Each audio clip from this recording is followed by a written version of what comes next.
The guys at American Muscle Cars aren't new to the world of repopped parts and panels. They work both sides of the fence, whether it's through the gates of a scrapyard or taking delivery of new parts and panels from classic industries.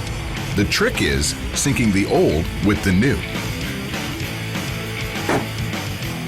With so much new sheet metal going on the Impala, it's really going to be a judgment call as to how much of this car is actually going to be from 1964. Just generically flat like everything else that you see out there, with a little bit more detail. Yeah, you know, guys, the car's in the shop. You're not going to get much done out here. This is where the car planning gets done. That's the easy part up there. True to its intention, this build is straight from the hip. There's lots of room between rendering and reality. Firewall going in. Oh, and it looks like it has. What we're looking to get with the firewall is give it a little definition, not just a flat piece of metal that's not very attractive. So we collectively came up with an idea of doing recessed paneling to give it a little bit more detail so you're not just staring at a flat piece of steel.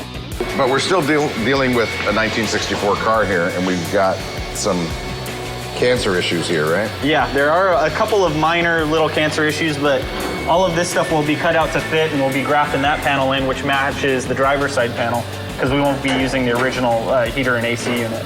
The firewall, we made some inserts to go in the place of the old. Giving a flat piece of sheet metal definition is not a job for the inexperienced. Keeping function, design, and flair is the task. You don't need a wiper or heater motor messing up a cool pattern. The rear wheel tub, the inner wheel tub was a little rusted on the lip part where the quarter panel gets tack welded to. So we just decided to replace the bottom half of it. Even though we have a completely new inner wheel well available, replacing the entire piece would take far more effort than patching will. Cutting the cancer is all that's required to solve our decay dilemma. The trick is to minimize the amount of steel needed to do the job. The higher up you make the cut, the more welding is needed. The more welding needed, the better the chances are you'll heat warp or damage the sheet metal. Some warping's inevitable. Keeping it minimal is preferable. We use the hammer and dolly, so sometimes the metals warp a little bit, so we gotta beat them back in shape. So we use the hammer and dolly. These spots will get a fill once everything's cooled. We decided to use some components off of the donor car. There were some that were better off than our original car that Classic Industries doesn't remanufacture just yet. One of them being the rear drip rail that goes around the trunk where the weather stripping sits in. At this point, it's not available.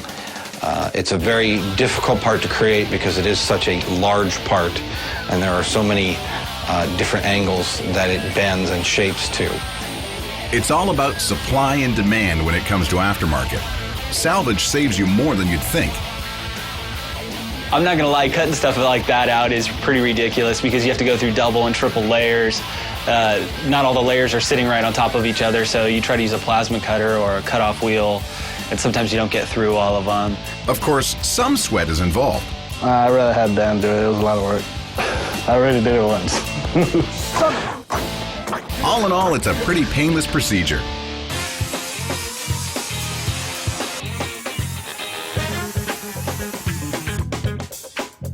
That come out pretty easy? Oh, yeah, that's too bad. That was amazing how easy it came off, actually. Cool. All right. This is like, what, 4 or 5 pieces, right? Right. This is separate from this? You got this. You got this is part of the back where the window goes. You got the hinges for the... So all you want is this piece here? Right. All I want is this drip rail in here. Right here. Right. The good thing about having a donor car is you don't have to go to the salvage yard. It's already here waiting for you. Garbage, right?